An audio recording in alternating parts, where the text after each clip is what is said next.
Merci beaucoup, Gabriel. Il faut savoir que donc, la practice Capital Humain de Deloitte, c'est 200 personnes sous ta direction en France. Donc ils sont très avancés et ils publient un certain nombre de leurs études, pas encore celle de Wisdom, mais une étude globale qu'ils ont fait l'année dernière. Et je vous conseille, c'est sur Internet, allez la trouver. On apprend vraiment, vraiment beaucoup de choses.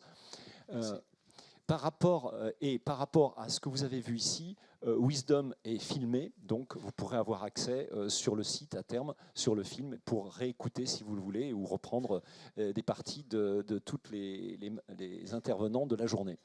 Donc, on a invité également avec nous Thomas.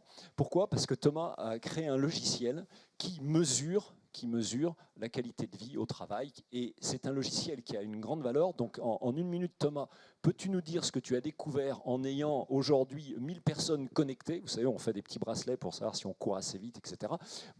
Thomas, il a des logiciels où les gens rentrent, comment ils se sentent, etc.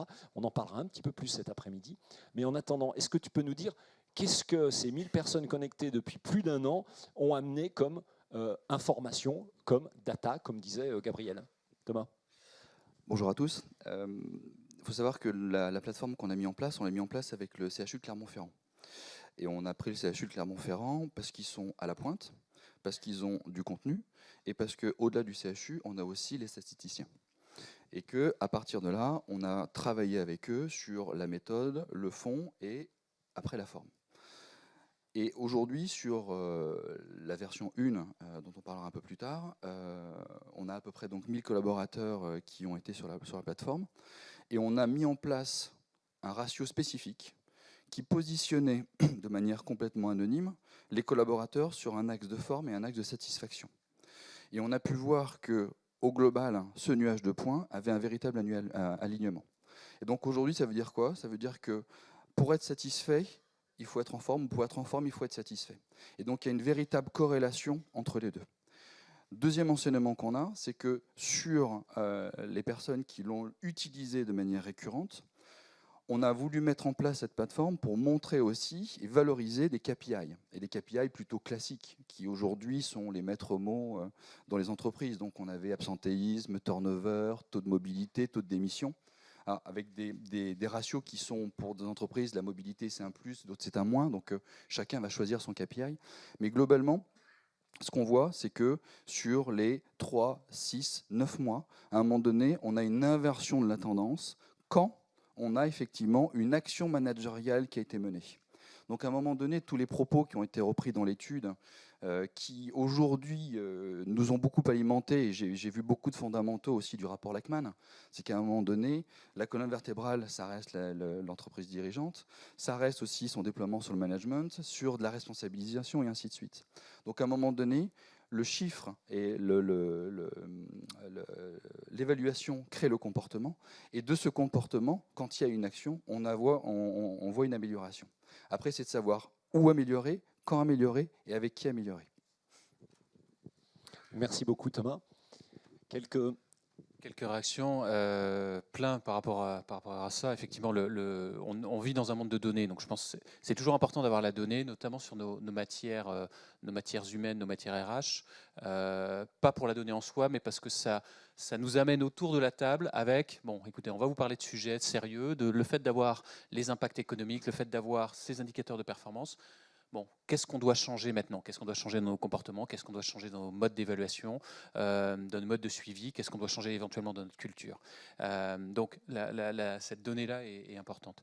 Après, par rapport à la présentation de Gabriel, moi, j'avais beaucoup d'éléments qui résonnent. Là, peut-être le premier qui sera en anecdote assez intéressant, je pense. On se pose la question de la relation au travail. Et effectivement, sur cette fameuse face nord, il y a une étude qui a été faite sur une île au Japon qui est l'île des Centenaires. Je fais court l'histoire longue, cette île des Centenaires, bon, on sait que les Japonais ont une espérance de vie plus forte que beaucoup de pays de l'OCDE, mais dans cette île, il y a, comme son nom l'indique, énormément de centenaires. Et puis, on a analysé un petit peu pour essayer de comprendre les sources, les raisons pour lesquelles on avait ces centenaires. Donc, bien évidemment, il y a le fameux régime alimentaire japonais où, effectivement, on est beaucoup de poissons, sur moins de matières grasses, même si on a le paradoxe français. Mais surtout, pourquoi est-ce qu'on avait autant de centenaires et en bonne santé ? Il y avait un phénomène très intéressant, c'est que sur cette île, en fait, à côté de chaque maison, chacune des personnes a un petit jardin. Et tous les jours, ces personnes vont entretenir ce jardin, travailler. Et l'impact que le travail a sur l'espérance de vie, statistiquement, c'est prouvé. Nous, on a fait des études en montrant que vous avez un pic de mortalité, si vous vous analysez un petit peu dans les années qui suivent le départ à la retraite, vous avez un pic de mortalité. Donc le travail conserve, ça c'est la bonne nouvelle, mais vous avez vraiment cet effet de véritablement, ça va surprendre parce que c'est contre-intuitif, mais la réalité c'est que si vous voulez vieillir longtemps, en bonne santé, il faut travailler. Alors le travail, effectivement, économiquement, Thierry pourrait nous en parler. Économiquement, c'est plus large que ce que vous pouvez avoir dans une entreprise. C'est aussi le travail au sein d'associations, etc. C'est le sens que vous donnez à votre vie. Mais en tout état de cause, c'est de garder cette activité qui est positive. Donc cette face nord, moi j'ai une vision très face sud. Et puis après, énormément des choses qui vont être reprises sur la table ronde. Je ne veux pas non plus monopoliser trop, mais beaucoup de choses sur globalement, effectivement, le point que tu as donné en introductif, qui est de dire pourquoi est-ce qu'on réfléchit à ça. Je pense qu'il y a deux raisons. La première raison, c'est qu'effectivement, on est responsable d'organisation d'entreprise, et donc on recherche effectivement la performance parce qu'on sait que globalement, les collaborateurs qui seront plus satisfaits, plus heureux, seront plus performants. Et puis, je pense aussi, à titre personnel, on peut avoir un sens qu'on souhaite à donner aussi à sa vie. Et je pense qu'économiquement, à la fin de la journée, si je fais plus 10% sur mon EBITDA, bon, ça va être très satisfaisant de remonter le chiffre, mais je préfère avoir globalement des collaborateurs qui seront heureux, qui auront un sens à leur vie, qui se diront tiens, j'ai une influence positive, que globalement l'impact que j'ai sur la société est positif. Et si la résultante économique est là en plus, c'est voilà, que du plus. Donc c'est peut-être dans ce sens-là réinventer un certain nombre de choses. Un grand merci Philippe. Donc Merci. on va chacun donner un mot de la fin. Pour ce qui me concerne, il y a un chiffre qui n'a pas été cité dans votre étude qui m'a vraiment interpellé. C'est le nombre d'entreprises qui avaient mis en place des mesures de bien-être pour le travail. Et elles sont très faibles, puisqu'il y a à peu près 10% qui annoncent, alors certaines le font, mais ne le disent pas non plus. Et la plupart d'entre elles qui ont fait, en tout cas 46%, c'est le critère gestion contre le stress. Mais quand on commence à gérer les problèmes de stress, c'est qu'il y a des problèmes de stress. Donc en amont, on s'aperçoit qu'effectivement, si on fait bien les choses, et là je reprends les deux chiffres que j'ai beaucoup aimés, qu'est-ce qui est représentatif de la bienveillance, parce que la bienveillance c'est complexe, eh bien les deux datas qui arrivent dans l'étude qui dépassent de loin les autres, puisqu'il n'y en a pas une autre qui est au-dessus de 20%, 30% la gentillesse au quotidien, 26% un management respectueux. Donc ça c'est mon mot de la fin, parce que c'est vraiment ce qui m'a fait plaisir dans cette étude.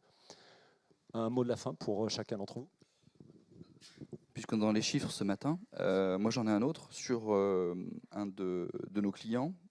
Ça fait à peu près 10 ans qu'il travaille sur des politiques de qualité de vie au travail, sur notamment à la fois physique mais aussi managériale. Il a divisé par 3, donc c'est un acteur spécialisé dans la distribution, il a divisé par 3 son absentéisme. Donc il est passé de 26 à 11. Voilà, en 10 ans. Alors, tout le monde pourra penser que l'effet de crise est là et qu'on s'accroche à son poste, etc. Pas forcément, parce que derrière, effectivement, ça bouge et qu'il y a toujours de la mobilité. Mais derrière, c'est cette diminution par 3 et qui a donné, pour le coup, des gains de développement complémentaires à l'entreprise pour aller s'implanter ailleurs. Donc voilà. Et dernier point, moi, effectivement, de mon côté, vous savez, vous ne savez pas, en tout cas, il y a eu beaucoup de travail qui a été fait, nous, sur la réflexion sur la performance des équipes. Gabriel en a parlé. On a fait énormément d'études aussi là-dessus pour comprendre les dynamiques d'équipe. Et le fait d'avoir, finalement, on a mis en place, alors, si vous tapez sur un moteur de recherche, HBR, Deloitte, gestion de la performance, il y a beaucoup de choses qui ont été faites aussi par GE, donc on pourra en reparler aussi, mais HBR, Deloitte, Performance Management, vous verrez toute la réflexion qui a été faite pour réinventer cette gestion de la performance. Et de la gestion de la performance a été beaucoup réfléchie autour de la performance collective et essayer de comprendre un certain nombre de dynamiques. Et dans les dynamiques, on a analysé finalement qu'est-ce qui faisait que des équipes étaient plus performantes et moins performantes que d'autres, quelles étaient les raisons sous-jacentes. Et les éléments relatifs à la qualité de vie au travail, l'influence qu'on a de son environnement, etc., ont été clés. Et voilà, vous pourrez retrouver quelques statistiques dessus. Donc, en introductif. Merci à tous et à toutes, en tous les cas.